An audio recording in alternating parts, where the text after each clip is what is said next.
Sir, Israel Hamas संघर्ष अब किस दिशा में बढ़ रहा है? नीरज जी देखिए, इजराइल और हमास के बारे में अभी जो है वहाँ पर हमने जैसे पिछली बार भी बात की थी कि ये बढ़ता ही जा रहा है दो वजहों से।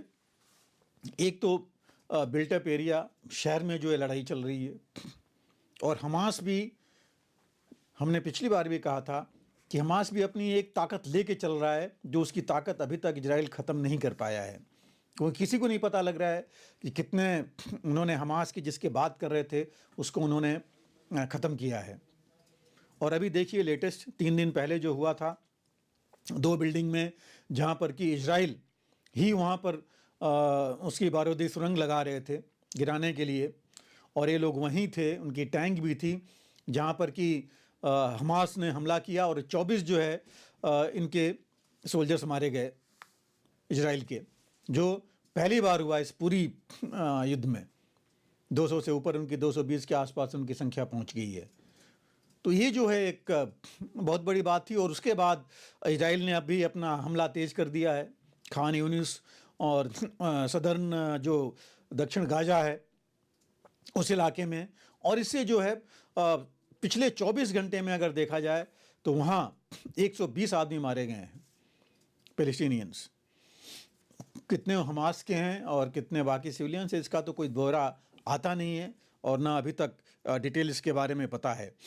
लेकिन नेतन्याहू ने अभी तक, जो प्रधानमंत्री हैं इजराइल के, उन्होंने कहा कि नहीं, हमारा संघर्ष, हमारी लड़ाई जारी रहेगी जब तक अपने नतीजे पर नहीं पहुंचती। तो ये जो है ये कंटिन्यू कर रहे हैं, और वो गाजा की लिबरेशन की बात कर रहे हैं, हमास के खात्मे की बात कर रहे हैं, जो अभी दिखाई नहीं पड़ रहा है। इसके अलावा हमास भी अपनी ताकत कम नहीं कर रहा है, वो भी जवाब दे रहा है, बता रहा है कि वो सक्षम है जवाब देने में। इवन लेबनान की तरफ, सीरिया की तरफ भी इन्होंने काफ़ी कुछ किया था इसको हमास के ऊपर हमला करने की, लेकिन अभी तक कुछ खास नतीजे नहीं आए। लीडर्स के बारे में बात हुई थी, पिछले 10 दिन में कोई खास लीडर हमास का नहीं मारा गया। और इसके साथ जो सबसे मुख्य चीज़ है, इजराइल अभी भी जो इसके बंदी हैं, हॉस्टेजेज हैं, उनके बारे में कोई बात आगे नहीं बढ़ पाई है, ना उनको रिलीज़ करा पा रहा है। तो ये जो चीज़ें हैं, ये जो है इन पर कोई बात आगे नहीं बढ़ रही है। और बल्कि जो ये सिविलियन किलिंग्स हो रही हैं हॉस्पिटल्स में, जो जितने लोग हैं या जितने इंजरी हो रही हैं, जितने लोग शेलिंग में, फायरिंग में, इन लोगों की जो इलाज नहीं हो पा रहा है, और इसकी वजह से दुनिया में इजराइल के खिलाफ एक भावना आती जा रही है। हालांकि इजराइल ने बोला था कि अभी जो है वो कोशिश करेंगे कि सिविलियंस को कोई नुकसान नहीं हो, पिन पॉइंटेड अटैक करेंगे, एक्यूरेट इंफॉर्मेशन लेके अटैक करेंगे, पूरी इंटेलिजेंस लेकर के हमास के लिए, हमास के लीडर्स के ऊपर। लेकिन वो सामने नहीं आ रहा है और अभी भी कैजुअल्टीज बढ़ती जा रही हैं।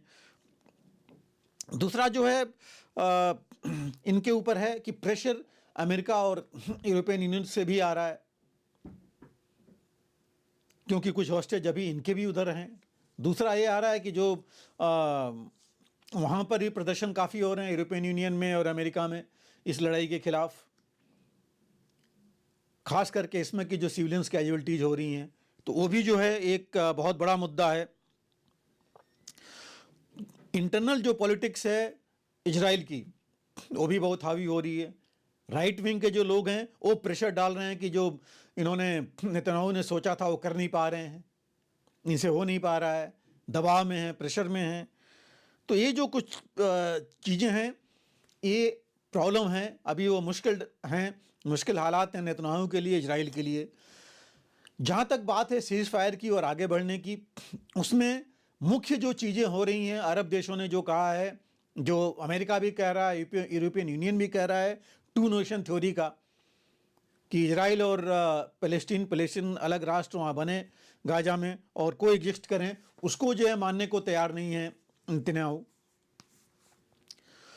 और जो इसीलिए कोई कॉन्क्रीट पीस प्लान अभी बन नहीं पा रहा है। बीच में खबर आई थी कि बातचीत कतर हमेशा इसमें आगे है, बातचीत में कतर में अभी भी बातचीत चल रही थी और बात यह आई थी कि इजराइल 2 महीने के लिए युद्ध विराम करने के लिए तैयार था, बशर्ते सारे जो बंदी हैं, हॉस्टेजेज हैं, उनको वापस किया जाए।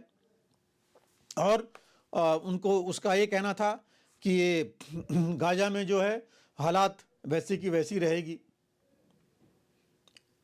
हमास भी जो है ये उसने ये भी कहा था कि जो इजराइल के कुछ लोगों को ये सरेंडर करेगा और हमास के जो कुछ सरेंडर नहीं, जो हमास के लोगों को या पैलेस्टीनियंस को जो इजराइल के जेलों में उनको छोड़ेगा और हमास के जो कुछ लीडर्स हैं उनको इजराइल जाने देगा दूसरे देशों में।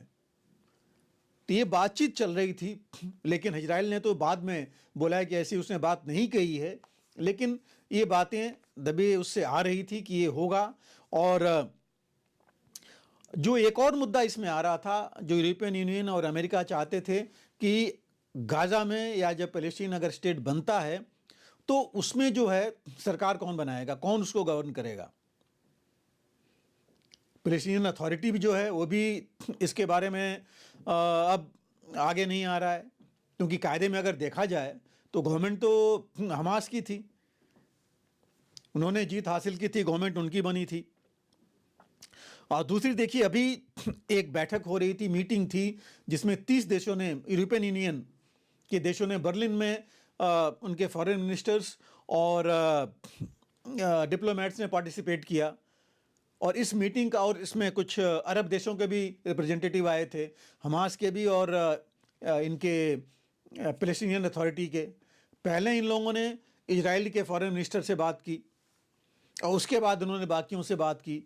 तो समस्या वहीं पर आ रही है कि वहाँ भी इजराइल एग्री नहीं है, वो बफर जोन बनाना चाहता है गाजा में, जो अमेरिका खुद भी उसका समर्थन नहीं कर रहा है।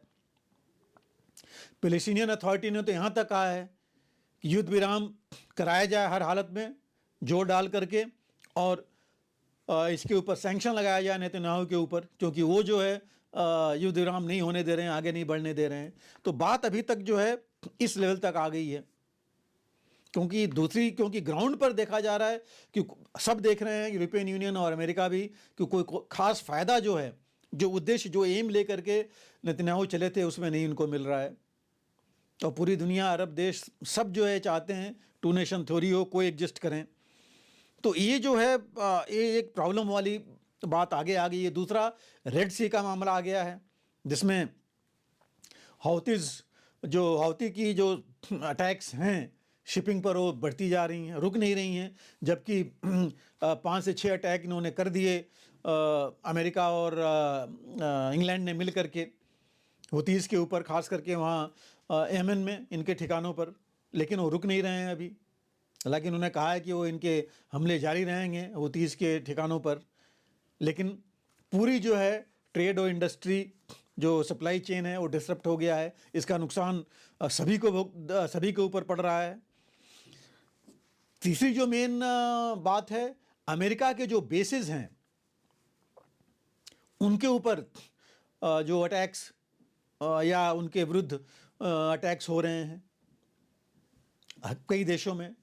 अगर आप देखेंगे चार्ट में तो उसमें आपको पता लगेगा। तो ये कुछ चीज़ें हैं जो कि काफ़ी मुश्किल में हैं। इसकी वजह से अमेरिका और यूरोपियन यूनियन भी और इजराइल के ऊपर काफ़ी प्रेशर पड़ रहा है। जो जहाँ तक बातचीत है 2 महीने की या युद्ध विराम की, इजराइल को लग रहा है कि, हालांकि इजराइल को भी समय चाहिए अपने आप को रीऑर्गेनाइज करने के लिए, क्योंकि उनका जो अभी पॉलिसी लेके चल रहे हैं, जिस हिसाब से चल रहे हैं, वो उनको ज़्यादा फ़ायदा मिल नहीं रहा है। लेकिन ये हमास भी अपने आप को रीग्रुप करेगा, क्योंकि हमास ने ऑलरेडी रीग्रुप कर लिया और हमेशा हमास जो है वो सरेंडर के मूड में नहीं है।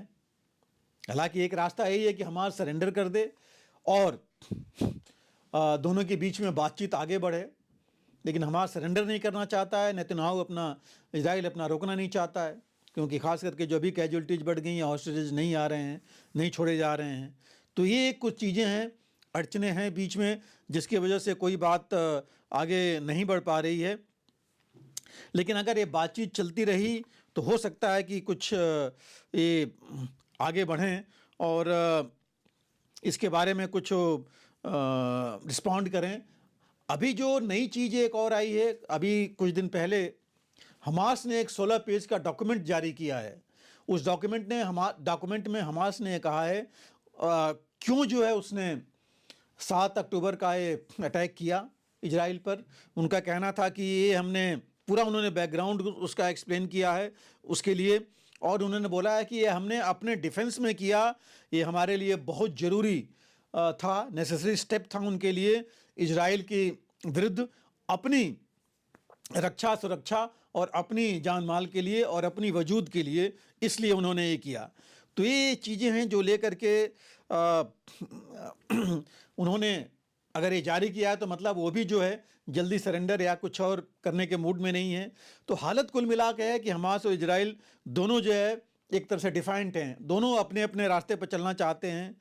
होस्टेजेस को लेकर बातचीत बढ़ नहीं रही है, फ्री नहीं हो रही है, क्योंकि हमास को ही पता है कि बहुत बड़ा हथियार उनके हाथ में है। 2 नेशन थ्योरी पर भी इजराइल एग्री नहीं कर रहा है, बफर जोन बनाना चाहता है जो कि बाकियों को एग्रेबल नहीं चाहते हैं। इजराइल हालांकि बोला है पिन पॉइंट टारगेट करेगा, लेकिन उसको कुछ खास फ़ायदा नहीं हो रहा है। यूरोपियन यूनियन, यूएस जो उनके सपोर्टर्स हैं, उनको भी क्लियर नहीं हो रहा है कि जो अपना एम है, कितने हमास के इन्होंने खात्मा किया, कब तक कर पाएंगे। ये भी एक मुद्दा साथ में चल रहा है। ट्रेड, कॉमर्स, जितनी चीज़ें हैं वो जो है वो उस पर असर पड़ रहा है। और ईरान खास करके पूरी तरह इजराइल के ख़िलाफ़ है, पूरा जो है समर्थन दे रहा है, वो अपना गुट बना करके हुतीज़ को और उधर हिजबुल्लाह को। तो जब तक ये चीज़ें सब मिला करके एक साथ इनसे बातचीत नहीं होगी, मिल बैठ करके चीज़ें आपस में नहीं डिस्कस करेंगे, तो इतनी जल्दी नहीं लगता कि इसका कुछ मिल पाएगा, समाधान हो पाएगा। हाँ, अगर बातचीत कतर जैसे देश लगे हुए हैं, अगर वो इनको मिला करके टेबल पर बिठा पाते हैं एक जगह, और बाकी देश अगर प्रेशर डालें, तो कुल मिलाकर के गिव एंड टेक पॉलिसी लेकर के कि थोड़ा इजराइल पीछे हटे और थोड़ा हमास पीछे हटे और ये आगे बढ़ पाएँ, तभी जा कर के कुछ यहाँ पर शांति आ सकती है।